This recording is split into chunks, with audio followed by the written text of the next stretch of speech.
올해 정월대 보름이 언제인지 아시나요? 음력 1월 15일, 바로 2월 12일 수요일입니다. 이날은 새해 첫 보름달이 뜨는 날로 풍년을 기원하고 건강과 행운을 비는 날입니다. 가장 둥근 달을 볼 수 있는 시각은 밤 10시 53분이라고 합니다. 이번 시간에는 쥐띠 선생님들께서 정월대 보름에 반드시 드셔야 하는 음식들과 절대 드시면 안 되는 음식들에 대해 말씀드리고자 합니다. 왜 이 음식을 드셔야 하는지 이유도 함께 알려드릴 테니 끝까지 시청해 주시길 바랍니다. 영상 시작 전에 구독과 좋아요 부탁드리며 소원 하나씩 댓글로 남겨주십시오. 그럼 시작하겠습니다. 정월대 보름은 한 해의 첫 보름달이 뜨는 날로 옛 선조들이 자연의 순환과 계절의 변화를 깊이 깨달으며 풍년과 건강, 무병장수를 기원했던 소중한 명절입니다. 이날 밝게 빛나는 보름달 아래에서 가족과 이웃이 한자리에 모여 덕담을 주고받으며 소원을 빌고 오랜 전통의 음식을 정성껏 나누어 먹는 풍습은 단순한 달맞이를 넘어 새로운 시작에 대한 희망과 다짐을 상징합니다. 정월대 보름의 풍습에는 농경사회에서 쌓아온 선조들의 지혜와 따스한 정서가 고스란히 담겨 있어 오늘날에도 그 전통은 가족 간의 사랑과 공동체의 화합을 이루는 소중한 문화유산으로 이어지고 있습니다. 특히 쥐띠에 해당하는 이들은 명리학적으로 총명함과 재물운, 기민한 판단력, 그리고 끈기와 인내를 상징하는 특성을 지니고 있으므로 정월대 보름에 먹는 음식과 그와 관련된 풍습은 쥐띠의 행운과 건강을 더욱 강화하는 데 큰 의미를 갖습니다. 올해 정월대 보름은 2월 12일 수요일, 음력 1월 15일에 해당하며 음기가 강한 날로 여겨지므로 이 날의 모든 전통과 풍습은 쥐띠의 민첩한 기운과 결합되어 더욱 특별한 의미로 다가옵니다. 첫째, 부럼을 드십시오. 돌아오는 정월대 보름 아침, 아직 어스름한 새벽녘에 눈을 뜨면 가장 먼저 부럼을 드시며 한 해 동안 튼튼한 일을 기원하시길 바랍니다.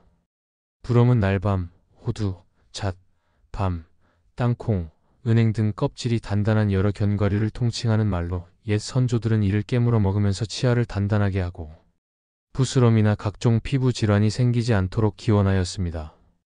쥐띠는 명리학적으로 총명하고 기민한 성격을 지니고 있어 부럼을 깨물어 나쁜 기운과 잡기를 몰아내는 이 의식은 쥐띠의 민첩한 두뇌와 예리한 직감에 잘 어울립니다.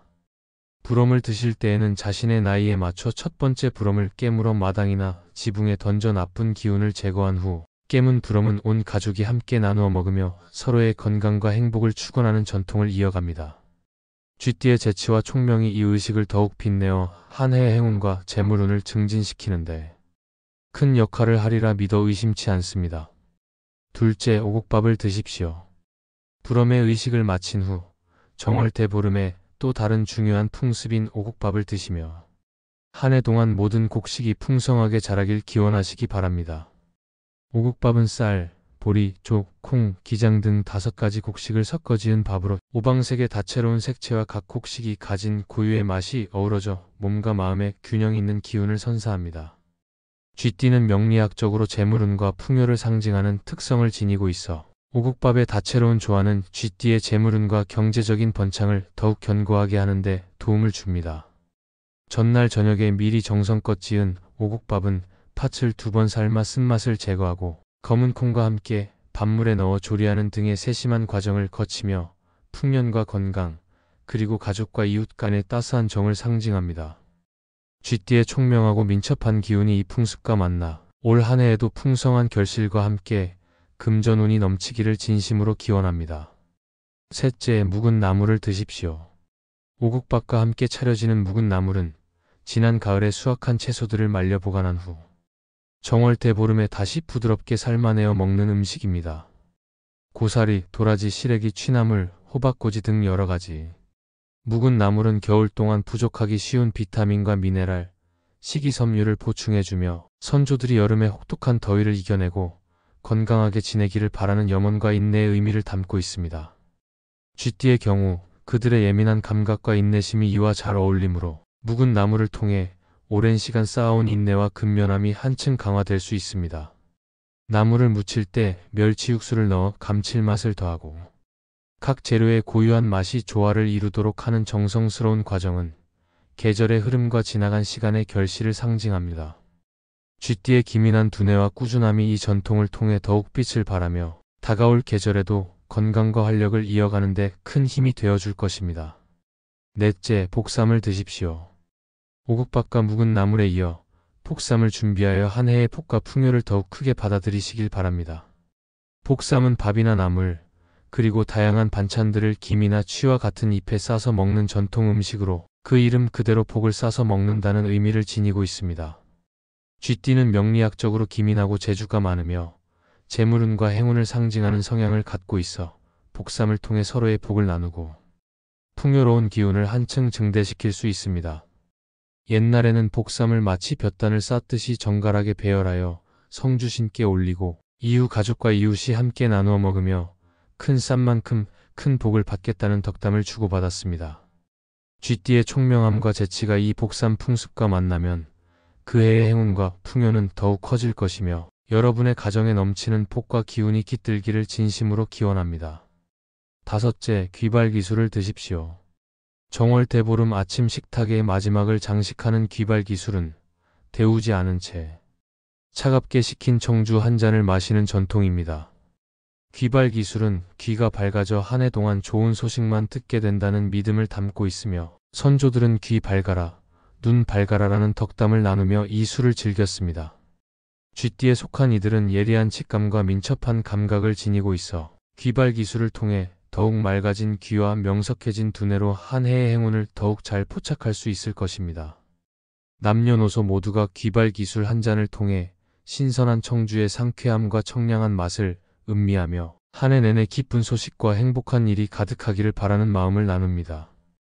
귀발기술을 드실 때마다 그 한 잔 속에 담긴 선조들의 정성과 소망이 쥐띠의 민첩한 기운과 어우러져 여러분의 마음에 밝은 빛과 활력을 불어넣어 가족 모두가 건강하고 희망찬 한 해를 보내실 수 있기를 진심으로 기원합니다. 정월 대보름의 전통에서는 음식과 관련하여 몇 가지 금기사항도 철저히 지켜졌음을 기억해야 합니다.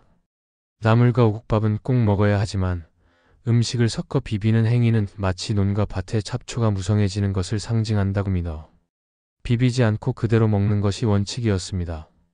쥐띠의 경우 예민한 기운과 재물운이 중요한 만큼 음식의 순수한 에너지를 온전히 받아들이는 것이 더욱 필요하다고 여겨졌습니다. 또한 찬물은 입에 대거나 밥을 말아 먹지 않아야 했는데 이는 찬물이 여름에 더위를 먹고 소나기를 불러일으킨다는 속설이 있었기 때문입니다.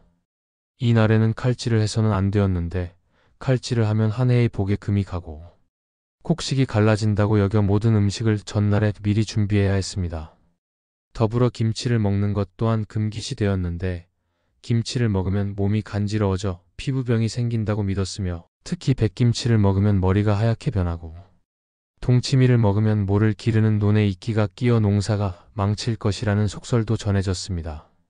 쥐띠의 경우 이러한 금기사항을 철저히 지켜야만 자신들의 재물운과 건강운이 흐트러지지 않고 정월 대보름의 순수한 기운을 온전히 받아들여 한 해의 시작을 알릴 수 있다고 믿어왔습니다.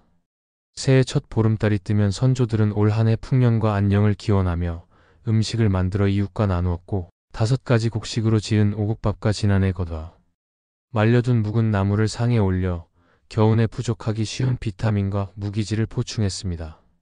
이처럼 조상들의 지혜가 담긴 음식을 간단하면서도 맛있게 요리해 먹고 금기사항을 철저히 지킴으로써 한 해의 복과 건강, 풍요를 기원하는 정월 대보름의 전통이 오늘날까지 이어져 왔음을 잊지 말아야 합니다.